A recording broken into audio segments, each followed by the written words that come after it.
Welcome to the Wholehearted Eating Podcast, where non-diet nutrition, weight-inclusive care, and integrative health collide. We're your hosts, Dana Montes and Christina Hoyt, licensed integrative clinical nutritionists and body image coaches. And we believe you deserve to have a joyful relationship with food in your body, even if you have a chronic health condition or symptoms that just won't quit. On this show, together and with our guests, we're bringing the real talk, no BS vibe with tangible tools to help you pursue health and wellness without obsession or restriction.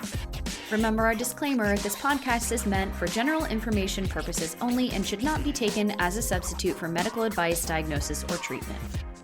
Hey guys, on today's episode, it is part 1 of 2 of a conversation with Christina Bruce, certified integrative life coach and body trust provider. We're digging deep into the fear that happens when we don't maintain weight loss, grieving the thin body we want or had, and how our identity can be tangled up in weight suppression, especially if you work in the nutrition and fitness field. As a certified integrative life coach and body trust provider, Christina specializes in helping women break free from dieting and negative body image, calling upon her education in health studies, sociology, yoga, meditation, and self-inquiry methodologies. Christina works one-on-one with women to help them develop a positive relationship with themselves so they can live empowering and fulfilling lives in the bodies that they have. Huge thanks to BetterHelp for sponsoring today's podcast. Wholehearted Eating listeners get 10% off their first month at betterhelp.com/Dana. That's betterhelp.com/Dana.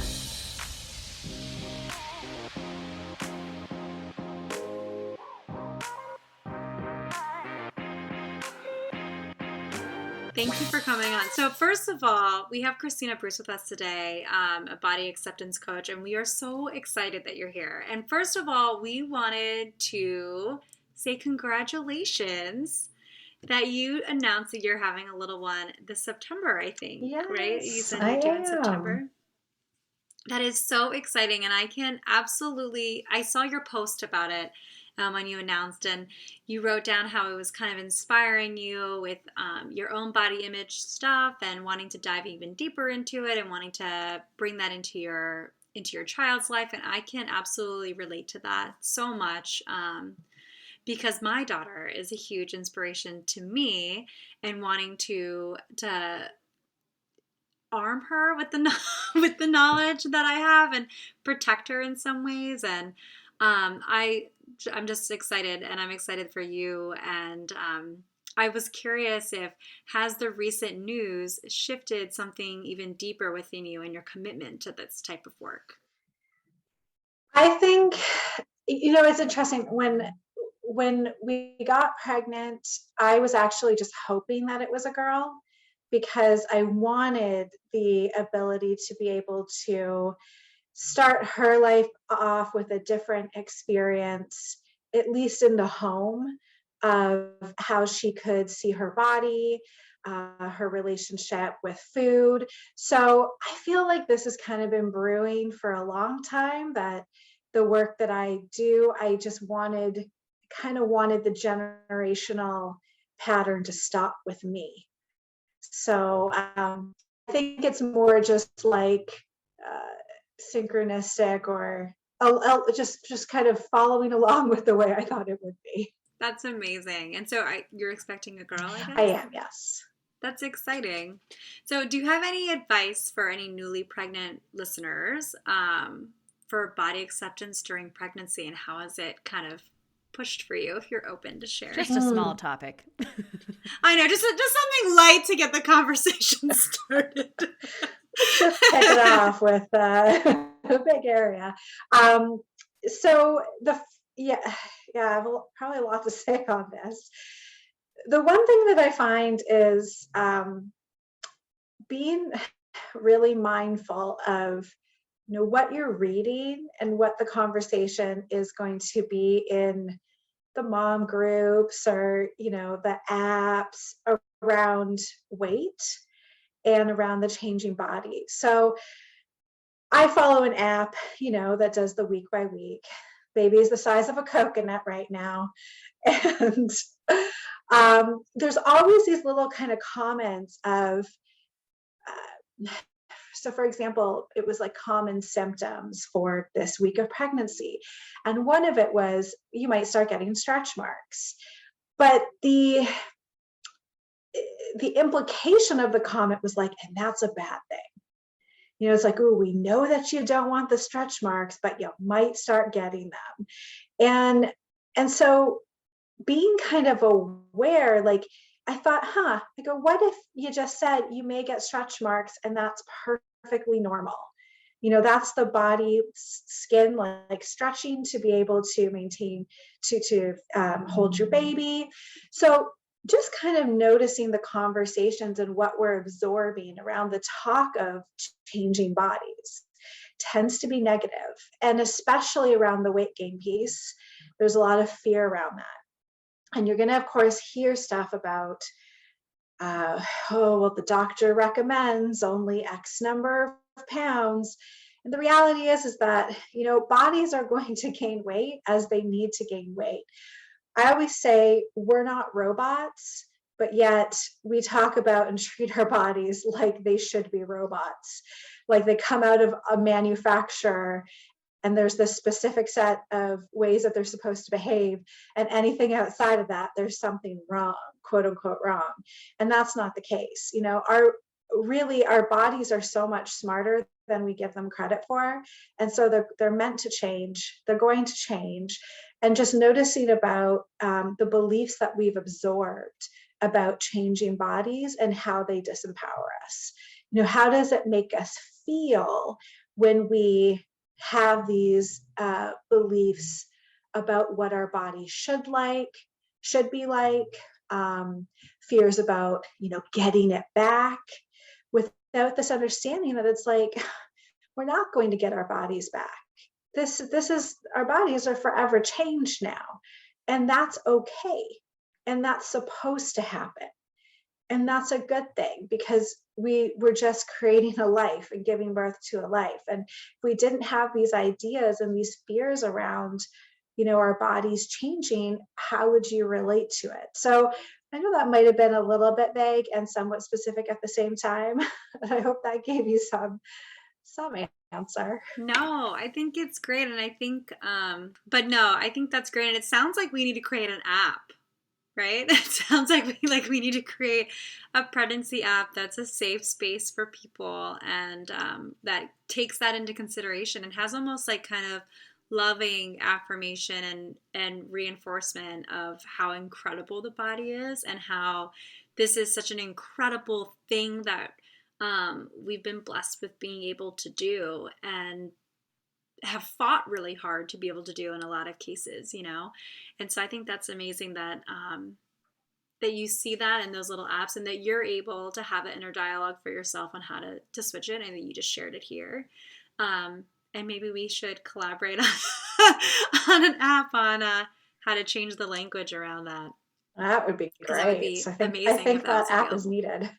I think so too. I think we should do it. So, do you want to tell us a little bit about your personal health journey and how your relationship with body acceptance has kind of shifted over the years to where it is today? And we'll get into that more. So I want to just make sure I'm answering your question. When you say personal health journey, what do you mean by that? Ooh, I guess what we mean is kind of like your evolution, right? Like your evolution from wherever you started to being a body acceptance coach now, right? Like I know for me personally, I didn't start off, thinking this way. I was heavily influenced by diet culture, and I assume you were too. So how did that evolution happen? It started for me when I was young. So I grew up in a family of women who were on the larger size. They basically were always trying to lose weight, were always on diets, and they sort of outwardly would praise thin women and thin bodies, especially if there was any sort of weight loss amongst us in our family. And so I picked up that message pretty quickly. And I would notice how, they would comment on my sister's body I mean, she was a child, like it was even happening as a child of how she was thin, but they would never say that comment to me. And so I, pretty clearly was able to pick up like, okay, so being thinner is better. And I want the approval and attention and praise from my family. So this sounds like something I should be focusing on. So luckily, I guess, I don't know how I really managed it, but I think I was just so busy growing up. I was involved in a lot of sports, activities at school that, I was lucky enough to not really be focusing on it too much when I was growing up. It really actually happened for me when I graduated university. I was kind of on my own for the first time, like making my way in the world. And it was at that point that I really wanted to focus on, for me, losing weight and having a smaller body and, achieving everything that I thought that smaller body would give me. And so I was always interested in health and wellness. I mean, one of my part of my degree is in health studies, so I was always active, and I cared about eating well, but I just kind of really doubled down on it and went hard on this weight loss journey. And because it was kind of the first time that I really attempted weight loss seriously, the weight came off pretty quickly for me. And I was, single. I was working, like I had time to dedicate to exercise and whatnot. And I immediately, noticed the attention that I received once I lost weight. And for me, it was also too attention from guys because I was young and I was dating. It was like guys that I would have thought were out of my league before, all of a sudden started paying attention to me. And that it was kind of this double-edged sword. Like on the one hand, I don't know if that's the right analogy, but anyways, on the one side, it felt really good. And it confirmed like, yes, this is why I wanted to do this because, now I look better and people, seem to think I look great. But on the other side, underneath the surface, there was kind of this sadness because it was like, okay, so they didn't think I looked as good before. And there's now this fear that I have to maintain this because what happens when I gain it back? What are they going to think of me now? And so that kind of fueled my fixation on it, was to maintain this. And over the years, I became, more involved in personal development, spiritual development. I became a yoga instructor. I became more kind of into the health and wellness world. And now my identity was sort of tied with what my body looked like. So now I was a yoga instructor and I had to have a yoga body, quote unquote. I needed to look the part. So I thought. And so I just basically was really focused on this. It was always like, if it wasn't in the front of my mind, it was always in the back of my mind to maintain this body size. And it wasn't until my now husband, then boyfriend, moved in with me that I was really confronted with how much my dedication to maintaining my body had really taken over my life and the effect that it had had on me.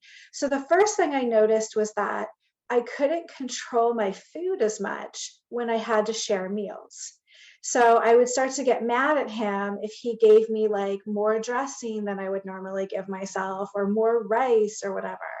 The second part was I couldn't actually spend as much time with him as I wanted because I had to work out. So I would, I started to trade it off, like, well, but I don't want to like hang out with my boyfriend, so I wouldn't work out as much, or I want to share meals with him, and so I wouldn't be as strict with my food. And then I started to gain weight like really quickly because I didn't know it at the time, but I was like quite underweight for what my body wanted. I found this out from my husband later, but he said it was like walking on eggshells around me because I started weighing myself every day. It kind of turned into a little bit of like a borderline eating disorder, trying to manage my weight. And I would be, my whole day would be dictated by what the number on the scale was. If it went up, even if it went down, it never satisfied because tomorrow could be a different day. So I think I, at this point, had sort of come across intuitive eating and health at every size. I think like on a search looking for like, how can I stop emotionally eating? And but when I saw that it was like, oh, well, basically you just let yourself eat, I thought, well, I can't do that. Like, know what's going to happen if I do that. So I think it took about a year of me toying with this idea. And I got to a point, actually, I remember it. I was going to go on a diet, and it was like probably the strictest diet I'd ever come across.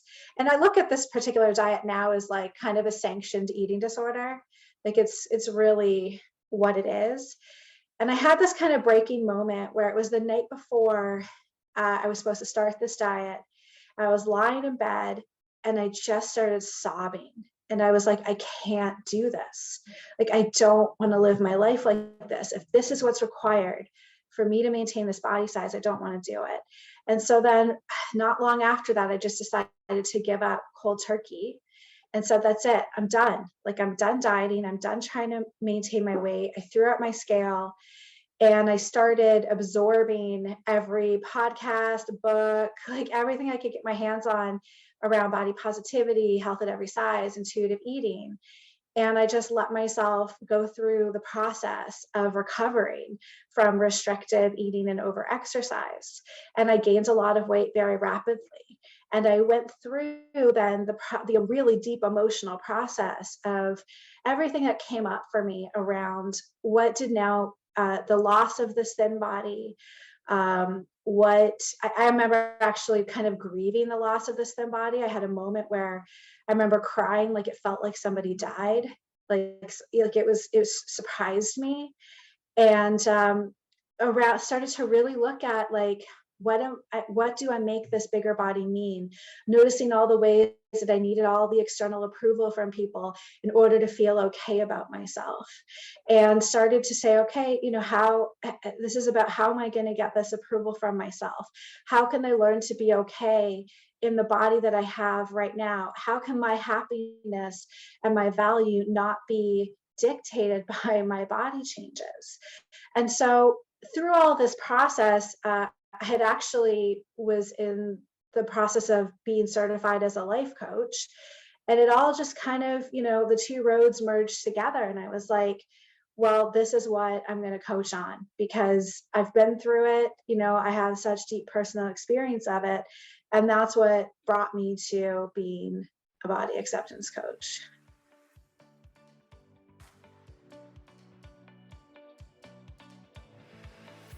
Time to take a quick break to talk about today's sponsor, BetterHelp. Let's say you're working through your body image and relationship with food. Hello, duh. Isn't that why you're here?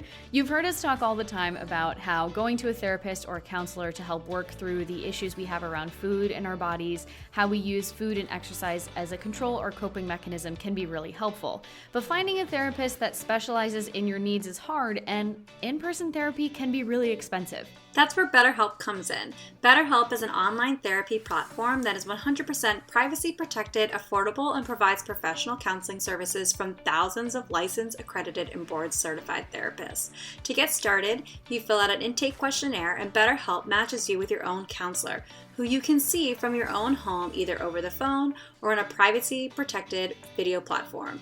And you can get connected with someone in under 24 hours. No more waiting for weeks to get an appointment with a therapist in your area who you haven't even met. BetterHelp's mission is to provide everyone with easy, affordable, and private access to professional counseling anytime, anywhere. Get started today. Whole Heart Eating listeners get 10% off their first month at betterhelp.com/Dana. That's betterhelp.com/Dana. Love that. Every single thing that you said. It's so important. And I want to go into like a couple of different things of what you said, but I want to recognize just the identity piece first of what you were talking about is I feel like so many people who identify as dieters or like the healthy friend or the one who is always trying to lose weight or is always trying to, do a diet or be the fit friend or whatever it is, regardless of what your body size is when you're going through all of that. And maybe you don't even identify as that, but other people have identified you as that, right? And we can all see this, especially when we go to, if we think of our families, the people that we typically see around the holidays, like, oh, Aunt Susan is the one that's always on a diet, something like that. But I went through a similar process of, always being like the fit friend and the healthy friend and the one who was like always looking up food blogs and stuff, like shocker, which led me to start my own food blog that was borderline disordered at the time, right?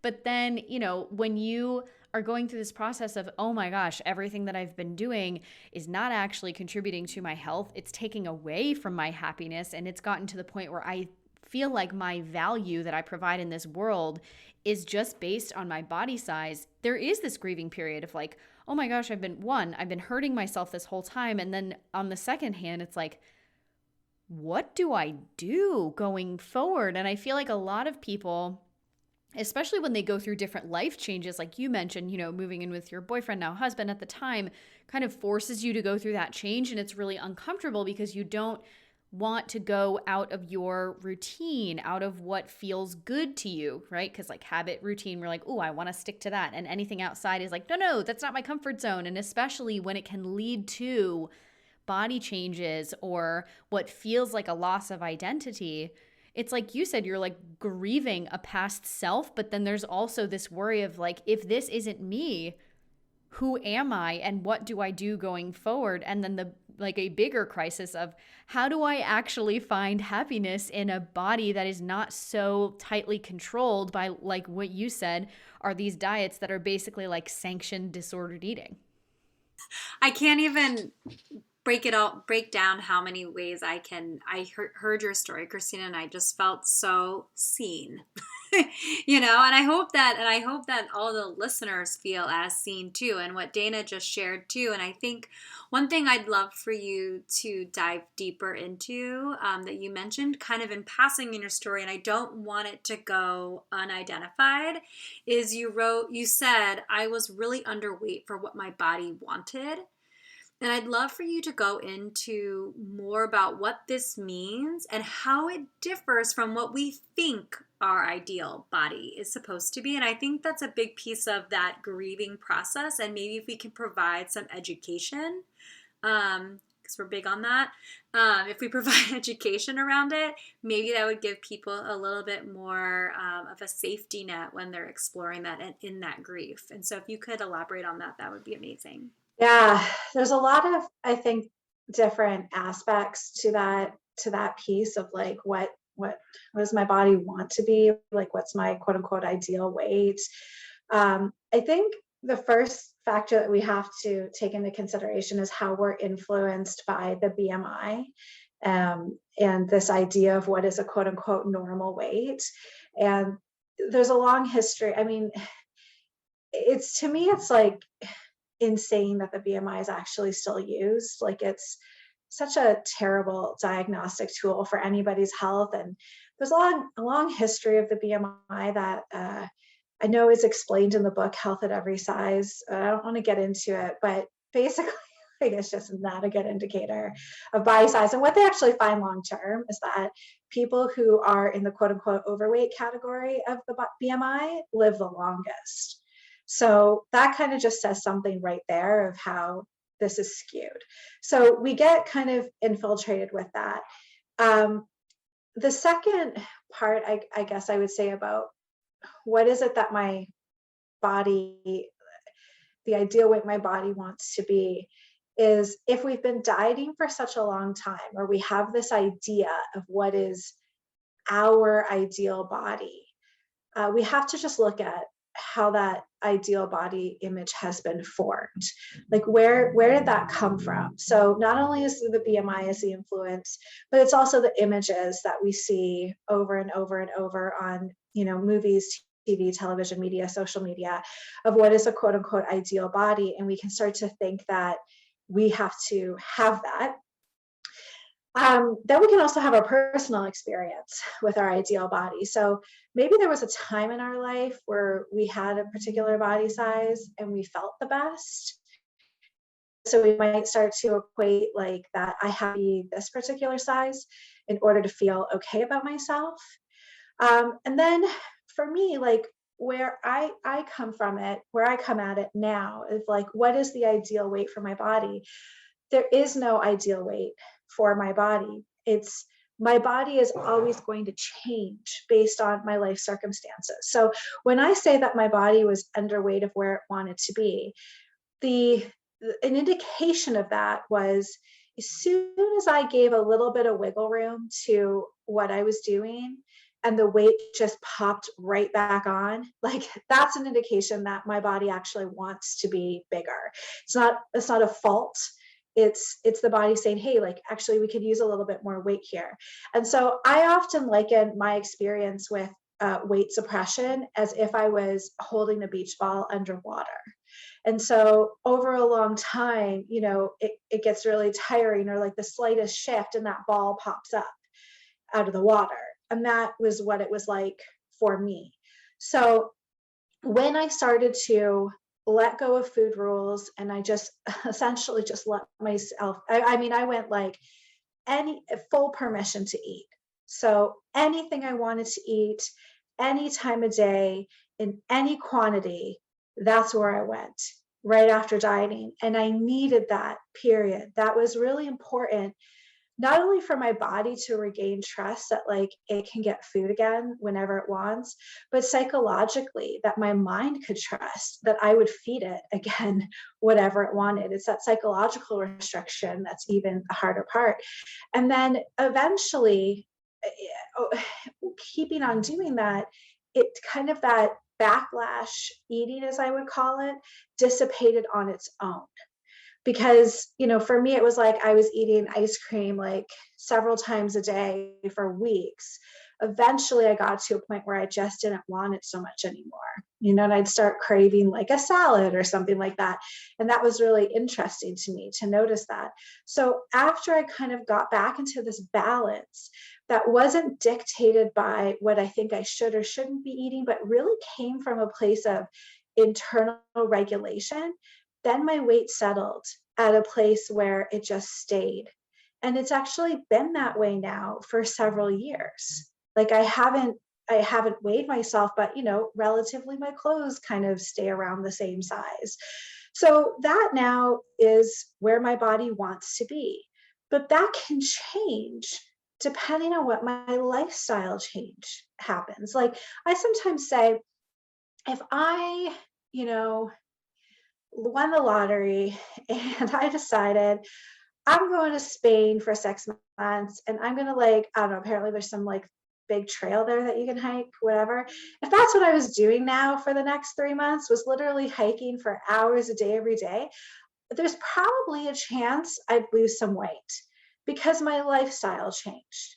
But if I then return to a desk job and I'm, maybe active a few times a week, my body is going to reflect that too. And that's okay.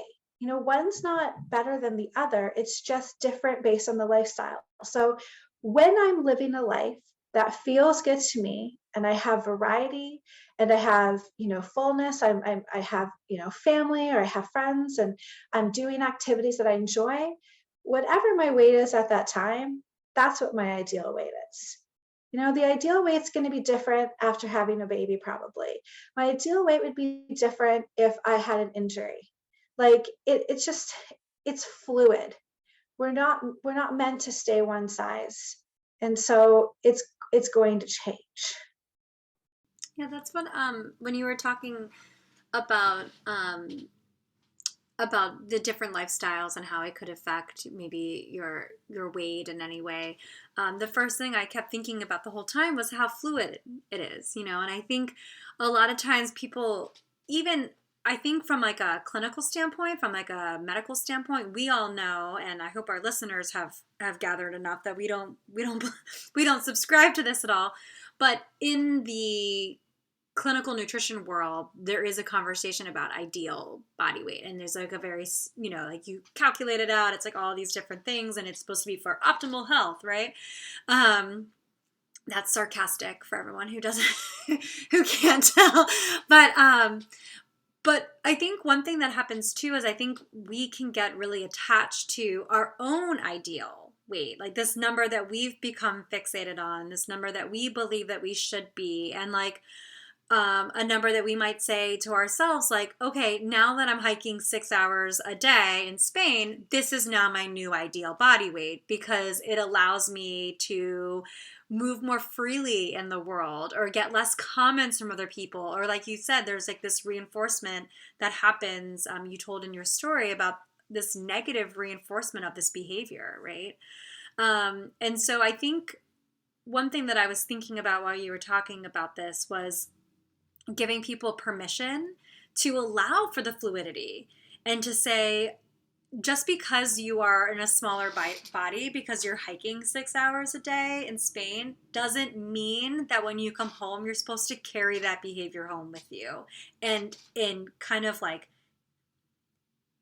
grin and bear it, force it into your life. And I think that's the thing that I really loved about your story, about how you got to this point where you said when you were executing intuitive eating that you let all permission to eat all the foods. And that in of itself too is kind of like, I'm not going to force myself into weight suppression anymore. And I'm not going to force myself into this very arbitrary ideal weight, whatever that ideal weight we have in our mind, living in our minds and allowing for more fluidity. I think that was something that I think is important for people to take away, that just because you're in a smaller body size, because your lifestyle changes, doesn't mean that you have to stick to that lifestyle, right? Like, and try to force that on yourself the rest of your life. So that was something that I was thinking about. And I thought that was a really cool thing that you had mentioned in there about the fluidity. Yeah. And I think, when you talk about that, like, this is my new ideal weight. This is, I'm more active. I move better. One of the things that I always notice, especially from clients, is that they'll tell me, well, when I was thinner, I just felt better in my body. I was more like, I could run farther. I could, whatever. And I would say, but what were you doing then? And what are you not doing now? And so what can happen a lot of times is, in this dieting world, it's an all or nothing mentality. So we're either on it or we're off it. And so like, that's just kind of one aspect to it as well, as I'll say, so are you running now? Like, what are you doing now? Because you can still run in a bigger body. And I always use this example. When I was weight suppressing, I would exercise.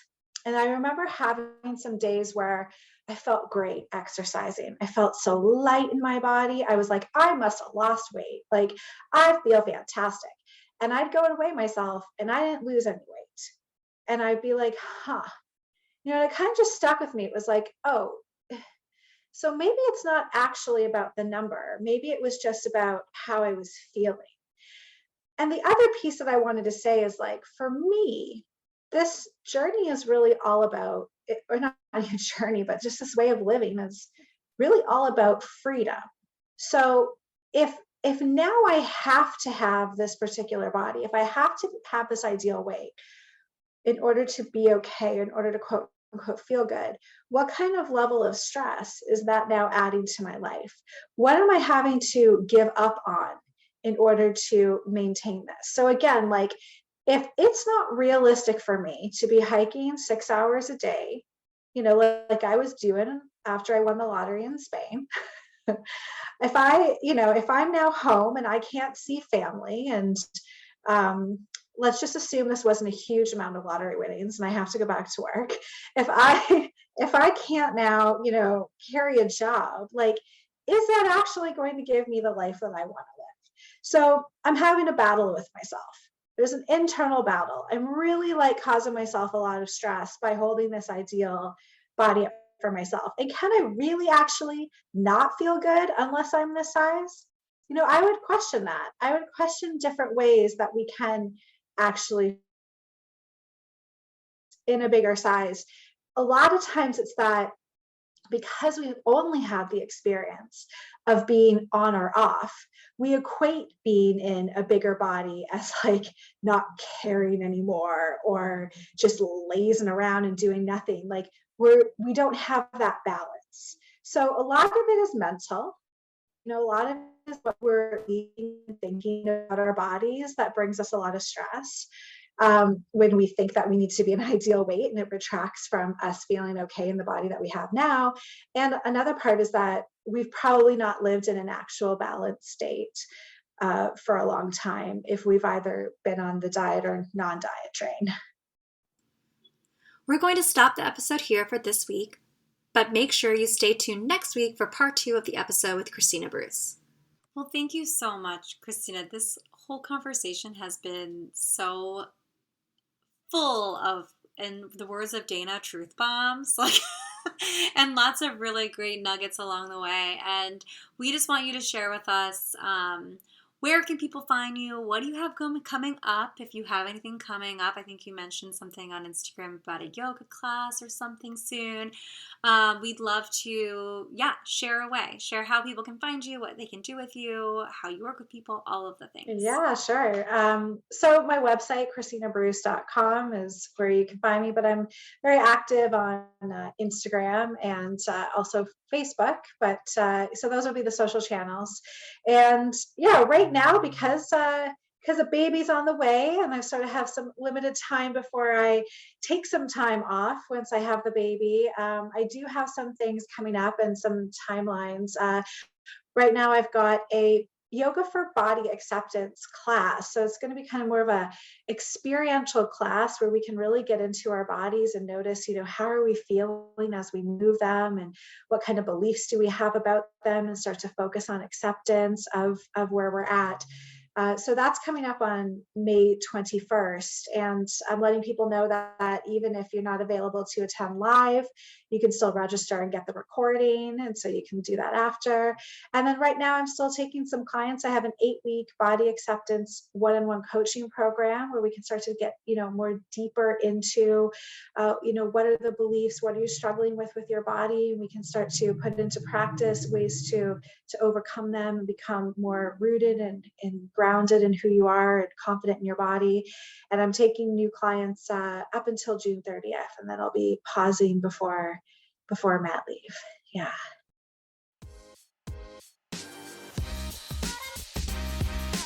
Hey friends, it's Dana, and thanks for listening to the Wholehearted Eating Podcast. If you enjoyed the show, please share it with your family and friends, subscribe so you don't miss an episode, and if you can, we would absolutely love it if you left a 5-star rating and review wherever you listen to podcasts. This helps spread the word so more people can find the show and learn how to break out of diet culture, the body image spiral, and find a more peaceful relationship with food in their bodies with wholehearted eating. If you're interested in learning more about how you can work with me or Christina for one-on-one nutrition counseling or checking out our self-paced courses, head over to wholeheartedeating.com, and we'll see you again here next week.